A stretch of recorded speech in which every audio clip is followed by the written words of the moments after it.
Welcome back to the show, everybody. As always, I'm your host, Stewart Kraintz. We have another amazing guest for us this week.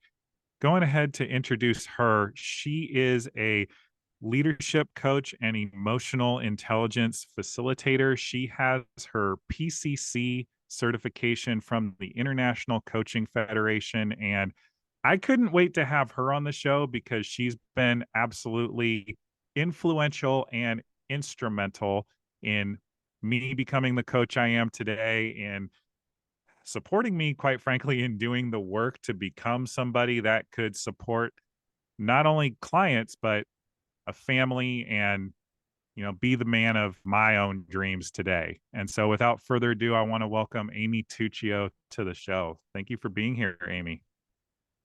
Yeah, thank you so much, Stu. I'm really excited to be here on your podcast and have this conversation with you today, especially about coaching, which is one of my favorite topics. And it's also really how we got to know each other in the first place. So it's really exciting to dive in with you and also to impact the audience that you've created.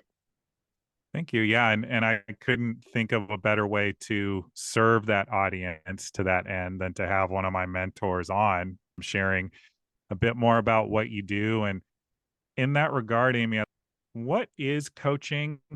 How does it differ from like counseling or therapy? And how does somebody know which is right for them if they find themselves looking to level up their lives? Absolutely. So coaching, I think of coaching as a thought partnership where a coach and a coachee can come together and talk about what's happening in the present, but also looking forward to the future, which might mean aligning with values. It might mean exploring possibilities and different perspectives, and just having someone to talk to about things like goals, things about what's really important, maybe to process emotion and really looking at the patterns and the beliefs that they have and how they really get to where they want to be. So that's something that I think is really powerful in working with clients and helping them identify what's really important and how it differs from therapy. Therapy is really looking at the past and looking at how the past impacts the present. And so when therapists work with clients, they go into the past and look at healing some of those deep past experiences and also look at really coping strategies. So it's really getting people to a baseline of functioning, whereas coaching looks at the here and now moving forward and how to get people to where they want to be when they're already really at a solid baseline. And something I do also do trauma informed coaching. So sometimes coaching pairs with therapy where there's a client that I'm working with on their goals moving forward, but they're also working with a therapist on the past and some coping strategies and things like that. So that's kind of interesting, but it's really about looking at how do we help somebody become the best version of themselves, and how do we really look at their goals and look at what's important to them. Awesome. And just want to ask more about the trauma informed coaching. My understanding, and please correct me if I'm wrong, that's more in the sense like you said of you have goals, you want to work on them. Maybe you have some either imposter syndrome or other self-sabotaging behaviors that are possibly stemming back from a prior traumatic experience. How do you know that coaching is right for you in those scenarios, or you should go towards more of a traditional therapy route? Yeah, I think it depends on where people are in their healing journeys. My background, I've also had trauma in my life. Many people, maybe Mhm. all people, have trauma with a big T or a little t. But when we're speaking about what somebody is ready for, it really depends on where are they now? Is it someone that really is having trouble day to day functioning? Are there really things that are like holding them back that they really need to heal in the past? Or is it that they've healed to a point and are just like, hey, I know that my past affects my current patterns. Maybe I need to go a little bit slower, but I'm ready to move forward. I'm ready to work on what's current. So I think that's the key distinction is looking at where somebody is. And often people with trauma experience lack of confidence, lack of healthy boundaries.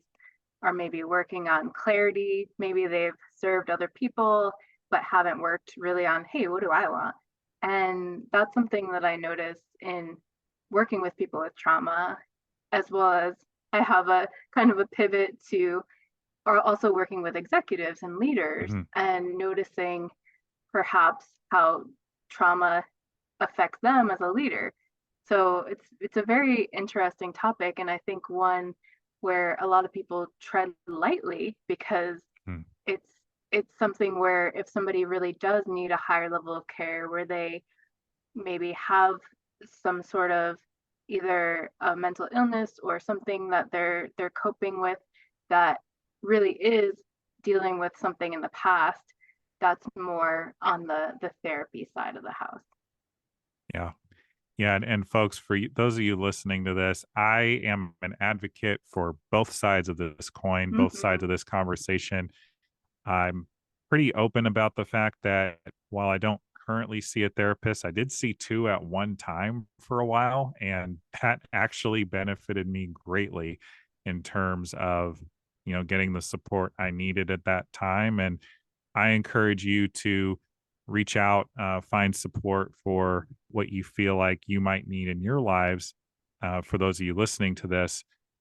And you hit upon something, Amy, that I find really interesting is we hear all the time in the news, on LinkedIn, social media trends, blah, blah, blah, all about how it's people leave jobs not because of the perks, not because of the work, but more often than not because of the manager. Mm-hmm. And, I have been all over the map in terms of managers I've loved, managers that haven't gotten along with so well. And I'm curious how often in the coaching you do, you feel like it's coming from a place of trauma when a manager is overbearing or too harsh, or whether you feel like that's just the pressure of the company they're working for. Yeah, it's very interesting to answer that because I think it does depend on the individual, but I do see that there's high stress when leaders are in high level positions or even in an environment of stress where they're looking to operate, they're looking to hit goals, and they might notice that there's something in their nervous system that might be dysregulated, like they might be in fight, flight, or freeze. And often that fight comes out in a little bit more aggression for people that are very high, maybe liking to be in control, natural, perhaps in higher level positions, but maybe haven't done the work on themselves or especially aren't aware of how they're impacting their team or impacting people. And I think that's a really important thing to look at because often leaders come to me working on their communication skills. They might be working on emotional intelligence. They might be looking at, hey, how do I develop my team? And part of that is things that kind of pick apart that control factor of, hey, how do I trust my team? How do I delegate effectively? How do I really empower my direct report to grow in their own career journey? And I think that it comes down to people have emotions and they're Mhm. often either proactive or reactive or kind of neutral to what's going on with them. And so I think most of coaching starts with awareness, being aware of what's going on with me as a leader, what's going on with my team, and how I can notice that even in a professional setting and be able to respond to what's going on versus reacting. Yeah. Yeah, and so often we put ourselves behind the 8 ball relationally when we're coming from a place of reaction versus a place of being grounded. Maybe you don't like what's happening, maybe you are under a lot of stress, but communicating effectively, clearly, and from a baseline of neutral. I'm curious, as somebody who is also an emotional intelligence facilitator, when you're working with individuals, organizations where there isn't a culture in place of emotional intelligence, how can that type of communication be implemented? how do you support people in bravely doing that work in a workplace environment like that? Yeah, I think it really starts with checking in with people on where they are and where they want to be, like what their goals are, where they want to end up at the end of the coaching engagement. And much of coaching is client led. They get to decide what's important and how they operate in that. And if there is a bit of a culture that's a bit more closed emotionally, or I've worked in the past with a lot of engineers. I started my career in the aerospace industry. So there may be, working with executives that are less likely to talk about how they're feeling or acknowledge how they're feeling, and more on the doing side of the house and the more analytical side of the house.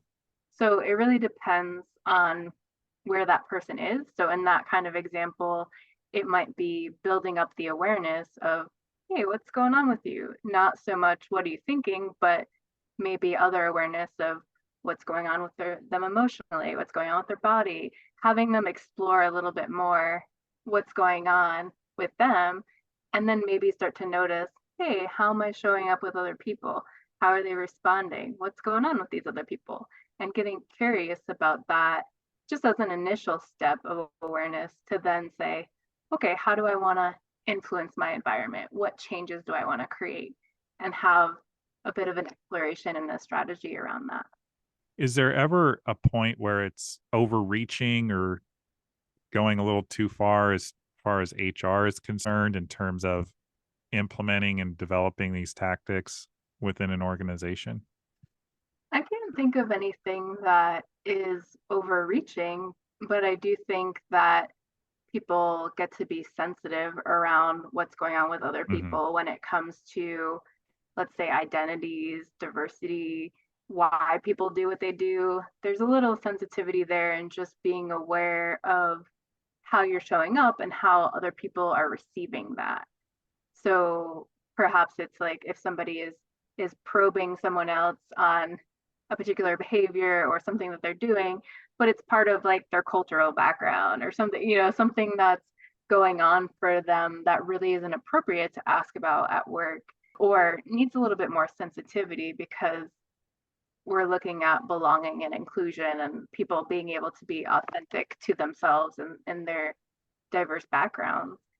That's something that I could see having a little bit of sensitivity around, and curiosity, sure, and being able to relate with people, but not putting people down or Mhm. having a situation where somebody feels uncomfortable because of how an individual is showing up.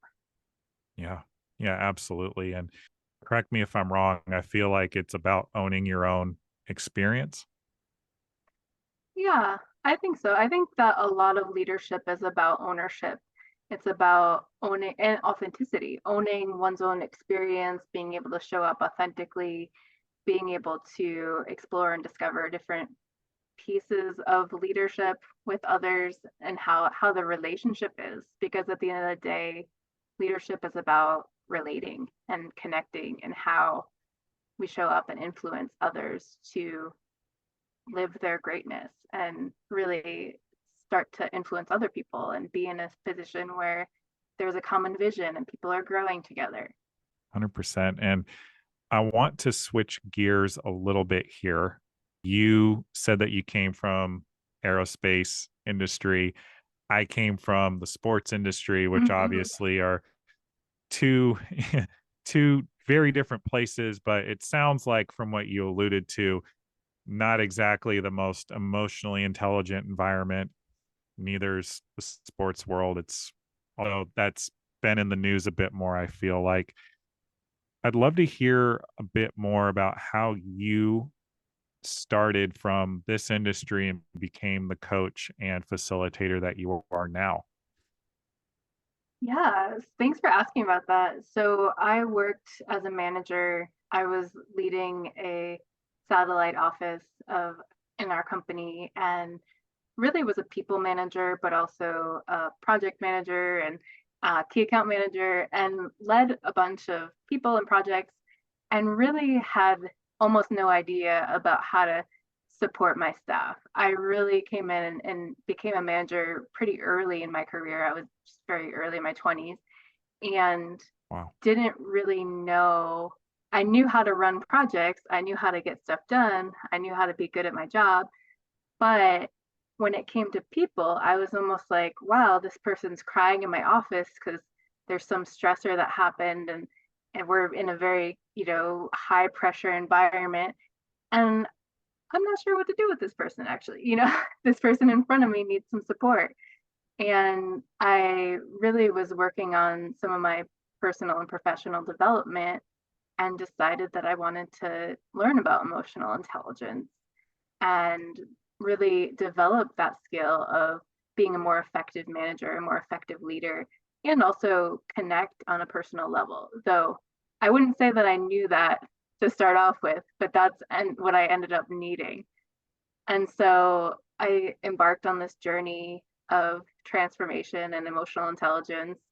And really, I went through a series of trainings. And while I was there, I got this feedback of like, wow, Amy, have you ever thought about becoming a coach? And I did not at all. I had never even thought that that was a possibility, especially because I wasn't really confident in my ability to relate and influence people at that time. But I was deeply caring about people and really wanted to open my heart and be able to connect more deeply. And also, I was curious and wanted to know about people and wanted to help them and support them in their journeys.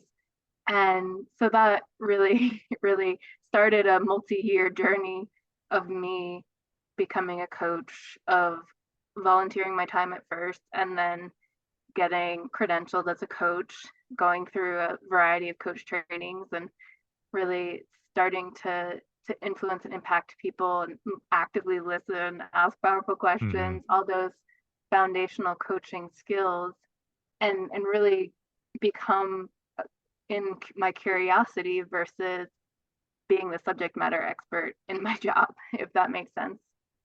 Yeah.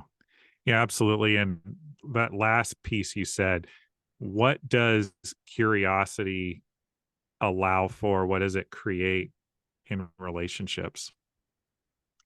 I think curiosity creates possibility in being Mhm. able to just play in a way and get to know and learn different aspects of a person, have the awareness be built about oneself, around others. And the aspect of curiosity to me is very playful. It's very much an exploration. It's very free flowing. And I think that's very different than having one way to do something. So it's more expansive. Yeah. Yeah, it's meeting people not only where they're at, but where they're at as they are right now in this moment immediately in front of you. And I was just Mhm. curious, no pun intended, your thoughts on curiosity, because I find that when we come from a place of curiosity and not assuming we know the answers or knowing what the other person wants or needs, we're actually able to relate to people on a much deeper level. I think that's really true. There's a piece around learning and growing and being able to be open. I think openness is a huge part of curiosity as well, because it's the opposite really of judgment. Curiosity is Mhm. a space of openness, expansion, and being able to connect because there's not any judgment present. You're just present with somebody exploring. What do you feel like were the skills in terms of listening, relating to people, being curious that you maybe excelled at as you were starting at your coaching journey, and maybe what had the biggest area for growth, let's say? Mm. Yeah, I think when I was at the very beginning of my coaching journey, there was this sense that I had to know everything in some way. Because that was something Yeah. that I had been used to. Like, oh, I need to give people answers, or I need to deliver value in some way that's giving some knowledge that I have, which is more on the consulting side, of course. Mhm. And what I really learned is just being present with somebody, asking powerful questions, having them explore the wisdom inside themselves so that they can take action and on their vision and have more of what they value in their lives. That is incredibly powerful. And it's also something that people don't always have in their lives. They don't always have somebody that's going to create space to listen without judgment, to offer perspectives and possibilities. And that is an invaluable gift to many people that are trying to gain clarity around something or feel stuck or want to explore more of what they want, but they're not maybe not quite sure what that is. Or if they are, maybe there's been something that's been stopping them from achieving that goal or taking that action. Yeah, and so I ask you all this, Amy, because I know for a fact that a lot of the people that listen to this show are either getting started on a coaching journey, building a business that is for themselves, or they're at least considering it. Like it's something that Mm-hmm. may be similar to what you described. Maybe someone suggested for you, and maybe they're afraid to dip their toe in the water, so to speak. What do you wish you knew when you were getting started that you would give any prospective coach now who's trying to get this started for themselves? I mean, what comes up for me is really to yourself. Trust yourself if you're getting a little whispering of like, hey, this is the direction I want to go in. I think that there's something to really say in that and learn from and follow that path of your intuition when it calls. I would say coaching is something that takes consistency to learn. There's a lot of Hmm. skills that are related to coaching, and it's helpful sometimes to have your own coach and a mentor or be in a coach training, things like that. And I didn't quite know what was involved when I embarked on this journey. So I would say for people to find the resources that support them, Yeah. that help them to become a better coach or become a coach in general, and to know that it's a continuous learning and development process. You don't need to know everything to start. You just get to focus on being present, asking some questions, trusting yourself at what comes up, allowing the conversation to flow, and to really find those spaces that are the fulfillment and the values and the vision in the journey. And also to explore different avenues for actually making a living as a coach or having whatever your intention is around, hey, what do I want to do with coaching? Because I think that coaching skills can be very valuable, whether somebody wants to go and do run a coaching business or if they want to implement coaching skills into management or into some other role that they have, or they want to do it part-time, or they want to pair it with what they're currently doing as a therapist or something else. So I would say to consider the possibilities and to know and notice really what's right for you, or maybe explore different avenues to see what resonates. Yeah. Oh, so well said. And I think there's a million things I could say in response, but what I want the listeners to hear is that developing my listening skills, which is something I thought I was pretty awesome at before I decided to become a coach, that has to have been the single greatest return on investment for any trainings I've done, any volunteer work I've done as a coach, just learning how to listen and listen effectively. And I think more importantly, listen in a way that the person speaking to me knows that I got it and that they were heard and that they were taken seriously. That has continued to pay dividends over and over and over again.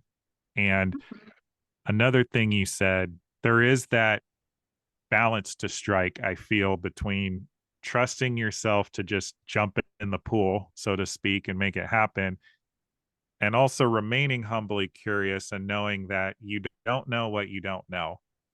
Every time I feel like I've learned something, I realize there's just so much more in the world of coaching that I don't know. And I feel like as long as people are excited by that, and that it's more of a heck yes, I want to keep going. I feel like that's how you know that pursuing coaching as a career, or actually, as you said so well, just augmenting a skill set is for you. I'm wondering if you have any other thoughts on that. Yeah, I think that it's all around intentionality. There's so much around being intentional and looking at, hey, what do I want to use these skills for? And I think it comes down to communication, presence, being able to be curious and explore that curiosity, ask powerful questions that empowers people to make their own decisions and almost gives permission to explore possibilities and in ways that perhaps people say things out loud during coaching sessions that maybe they've never told to anybody. They've never said it out loud, and they Mhm, say it and it's like, oh, wow, I've never said that out loud, and that was really powerful for me.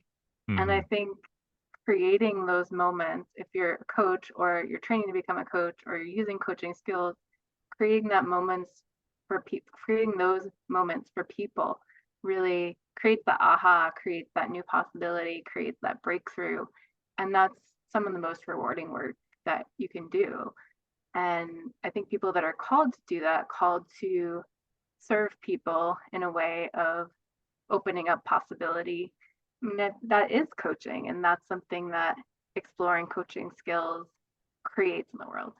Yeah, and just to double down on what you just said, folks, I'm an auditory processor, so I'm definitely someone who kind of synthesizes ideas, put connects the dots, so to speak, by talking it out loud. Sometimes just to hear myself. I am can't believe I'm doing this, but I'm openly admitting on this podcast that I will talk to myself when I'm alone in the car because it helps me process. Mm-hmm. And I can't tell you how many times I've been on the phone with a coach, with a mentor, and two problems at the same time, I'll suddenly be able to connect the dots on and see, oh, here's like the one action I need to take to solve both of these issues. And that might seem silly and small, but as a coach, you have no idea how much value you're providing when you're providing that space for somebody to process like that. And I'm curious, Amy, obviously you can't name names, but are there any particular success stories with anyone you've coached or maybe even in your own life where you felt like having a coach or being the coach made a huge difference? Yeah, it's really interesting because I've had a number of clients come to me because they want to shift in their career, they want to get a promotion, or they have a big goal that they want to achieve. And sometimes in exploring, it ends up being quite different. Mhm. So I have a client that really started off her journey wanting to shift her career, and it ended up, yes, she wanted to shift her career, but there were also shifts to be made in her relationship and her health and other areas that just became apparent when we started exploring. And now she's married, she's got a baby on the way, she's shifted her career and is really living the life of her dreams. But it took this bravery of looking at and facing, hey, what's in my life that's not what I want right now.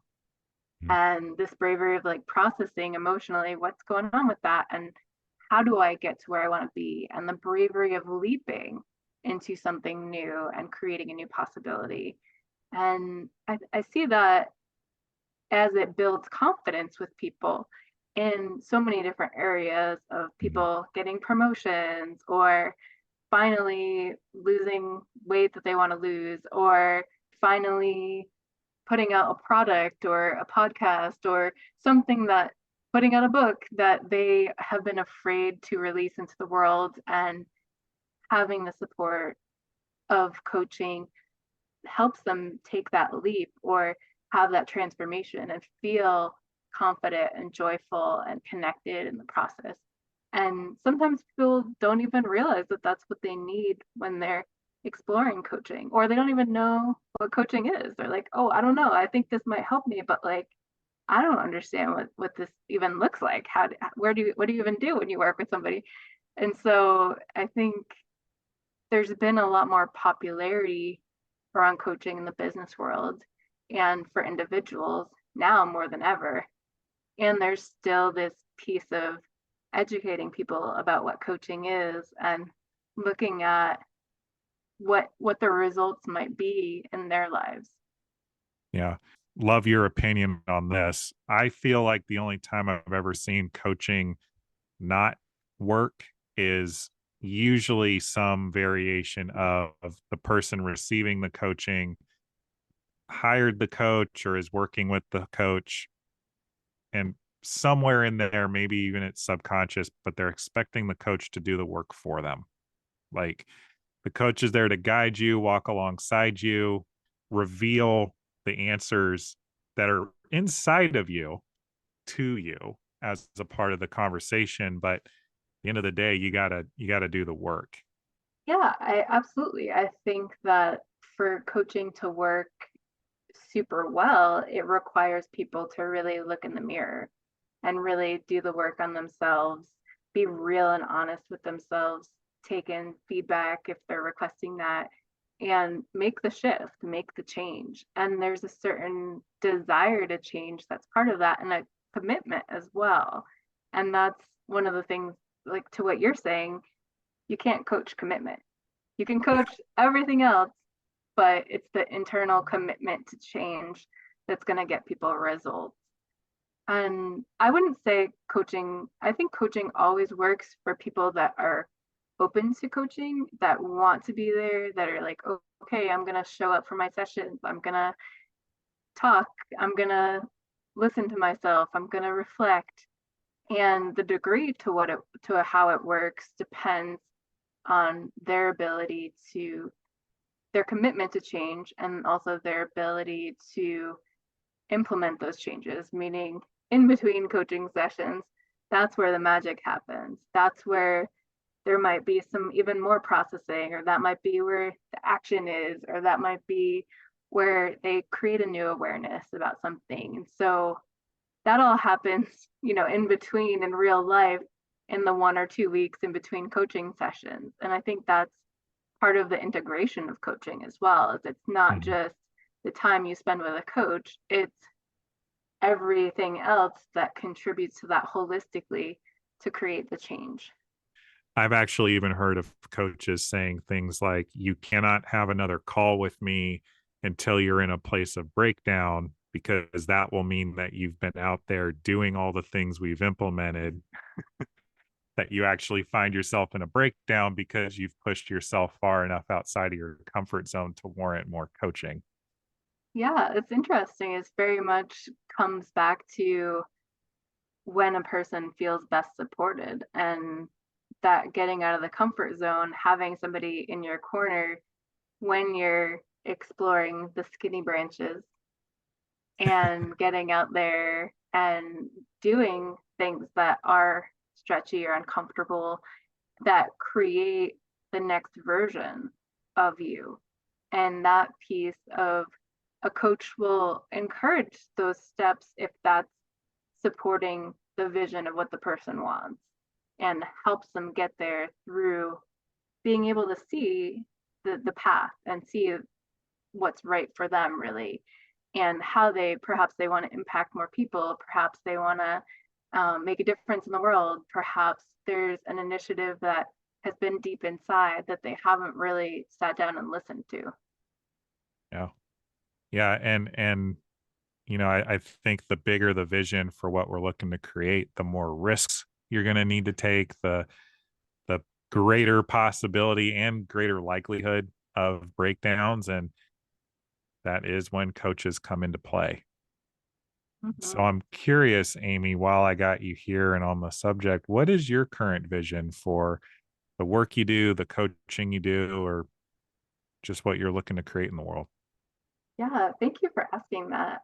My vision is to empower myself and others to live their best lives, make impact, and to do it in fulfillment with their values and curiosity and joy and adventure, and having a space of exploration to get there. And what that practically looks like is I work with individuals and leaders to live their visions, to often gain confidence, to take that risk that maybe they haven't taken, to free themselves up, maybe empower their team to take on more, to trust themselves in the process. And that gets better results than they ever thought possible, and maybe in different ways than they thought they wanted or needed. And the exploration of it illuminates what really matters to them. And that, I think, is really important. And it's also the reason why I also train coaches and mentor them in becoming coaches and becoming better coaches. So part of my vision is also to be supporting coaches in their journeys and being able to develop their coaching skills and get out there in the world to make an impact. I love that. What is maybe, again, I know you probably can't name names, but what is maybe your favorite success story in either a client or somebody that you supported? My favorite success stories are the ones that kind of sneak up, meaning that I might work with somebody for 3 or 6 months, and maybe we got to the end of the engagement. Often my corporate engagements are pretty set. Like, I don't work with them more than the 6 months that they're contracted for. And so sometimes I don't know what happens with them after. Mhm. And so my favorite is when I'll get a surprise LinkedIn message or something that says, "Oh, thank you so much. We worked together last year, and now I've gotten that promotion that we were working on. I've developed my confidence. I've developed these other skills. I've grown my team." Whatever the success is, that they come back and share it. And that to me shows that I don't know the ways in which I've impacted people fully. It's only in kind of these these waves of change that happen out in the universe that sometimes something comes back to me and I'm like, oh wow, like that really was impactful for them. I didn't maybe know it at the time, the depth of it, but it's changed this person's life. And that's something that's really rewarding as a coach, and also shows that transformation isn't static. It's not just, okay, I met with a coach for 3 months and everything stops. It's that growth and impact continues over time and continues to create something new. And that's really something that's really beautiful. I love that. Ugh, wish we could keep going, but we are going to be running out of time here pretty shortly. So I want to make sure that people are able to continue the conversation with you, reach out to you directly about coaching, the services you provide. What are the best ways for people to get in contact with you? Yeah, absolutely. Well, my website is leadingtothrive.co. I have a business called Leading to Thrive that does leadership and executive coaching and also coach training and mentoring. And I'm also on Instagram at Leading to Thrive. Those are both really great ways to get in contact with me. And I'm sure that, Stu, you'll put my contact information along with the podcast. But I'm happy to connect with anybody that would like to explore more, or just to connect and delve into the topic of coaching. Yeah. And if you're hearing this and you have a team or run an organization, definitely reach out to Amy about possibly bringing her in as well to work with your organization around emotional intelligence, around leadership. I can't recommend her highly enough. She's been a fixture in my life for almost 5 years now, which is crazy to say out loud. But Amy, this is all a testament to who you be and the work that you do.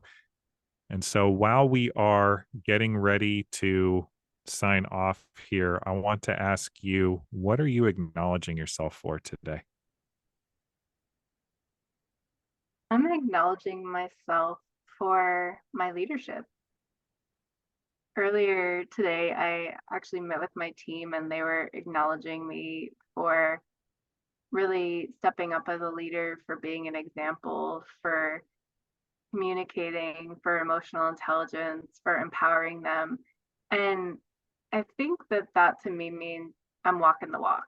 And that is really important to, for me, the integrity piece, but also my own journey of growth and taking the lessons learned in and applying them to my own life and leadership. I love that. I love that, Amy. And if I can acknowledge you, I would acknowledge you for your leadership, for being somebody that, as you said, walks the talk and I think gives on a level that not only gets the result, but shows how much you care about the people that you work with. And I feel like in a social media world where we are always comparing ourselves to others, like that's actually not that common anymore. So I acknowledge you for who you be and who you be authentically, quite frankly. Thank you, Stu. I'm curious about what you're acknowledging yourself for. I think in this moment, I'm acknowledging myself for continuing to continuing to trust that by putting in the work, everything's going to work out the way I hope. Yes, we get to not be attached maybe to how the end result comes to play because we don't have control over everything all the time. But I think showing up to do the work and trust that it's going to be received, particularly as it relates to this podcast, we're actually nearing the 1 year anniversary. We're probably by the time this comes out, we'll be either 50 episodes in or just over, which is really Congratulations. amazing. Thank you. Amazing and beautiful and crazy to say out loud, but it's all a testament to faith, but also showing up to do the work. And I hope that anybody listening to this knows that sometimes, actually, not even sometimes, oftentimes the hardest thing is just to get started Mhm. because I couldn't be on nearly episode 50 if I didn't do episode 1. So I appreciate you now for being a part of the journey. Like this, whoever's listening to this when it first comes out or years down the road, like you will have been a part of this show. So thank you, Amy. I appreciate it. Oh, thank you, Stu. Thank you again. And folks, please like, please subscribe. I know you got some value out of this today, especially if you are somebody who is interested in coaching, wants to know more about coaching, or is a prospective coach yourself. Please share this out with somebody. Please give it a 5-star review, particularly if you are catching this on Spotify. It just helps conversations and leaders like Amy be found more relevantly in the search function. So, looking forward to catching you all again next week. We will have another amazing guest or message for you. Until then, this has been your inside track to success. We'll see you then.